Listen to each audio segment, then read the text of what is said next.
I do remember sitting in the back seat, feeling like the car was so big and so strong, and having my dad and mom in the front. And I remember with my brother having to hold on tight when my dad would go around corners.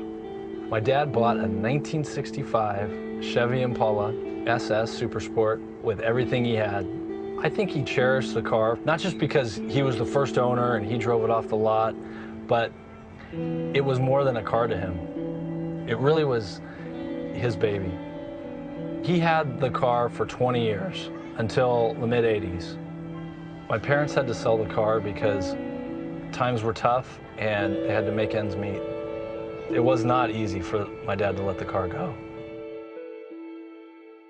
A few years ago, it just kind of dawned on me that if I could somehow, miraculously, find the car, that it would be worth the search. Does the car still even exist? Is it in the junkyard somewhere? But when I put in the VIN number and paid for the online search, it actually told me what address it had been registered in a different state. We heard nothing back from the owner. No response. We sent 2 letters with no response. After Arizona, it went to Pennsylvania. It was in New York. I was 2 steps behind the car on each of my searches. The possibility of finding the car was renewed when the owner in Maine got back to us. But then he said, "You just missed the car." A group of Canadians came down, loaded it on a flatbed, and drove it to Canada. At that moment, I figured the car was gone forever. 1965 Chevy Impala. I told my wife, my brother and I decided that we're going to pay the private investigator. She gave me a look, basically, "You guys are crazy." And she said, "Why don't you just do one more of your general online searches?"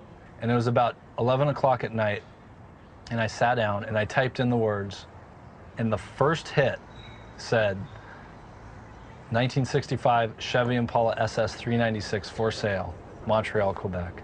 My heart dropped. I called the dealer, confirmed the VIN number that it was the actual car, and bought it over the phone. Gotta give her gas. Okay, that sounds so good. I actually may be keeping this for myself. It's just amazing that it's almost 30 years that I used to sit back here. It's incredible. It's like a time machine. So now that we have the car, we've been planning to give it to my dad as a surprise. He has no idea that we've searched for it, and it's going to be the surprise of his life, I think. He will see the car, and he will just say, "That's my Chevy." I know he will. Mommy, what? I'm watching. Go ahead. All right, good job. Whoa. All right, Kate, can you do that? That one? Yeah. Let me Really low. catch you. Come really low. Okay. I got you. Oh, no. What the hell? Dear God. That's my old Chevy.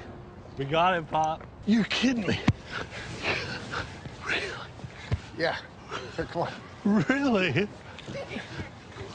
No. Yeah. I think we got that. God, I'm gonna have a heart attack. Where'd you get it? We found it. We found it. I can't talk.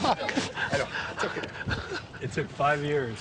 That Really? Dear me. you carry me. It's all good, Dad. We found it. Wow. Oh, Papa. I'm just stunned. Look at the back of the light. I just don't even know what to say. And it's the same. Yeah, It's the same. You want to see? Automatic. Oh, they changed the mufflers. Wow. Gotta give it a little gas. Wow, gee, I can't even believe this is for real.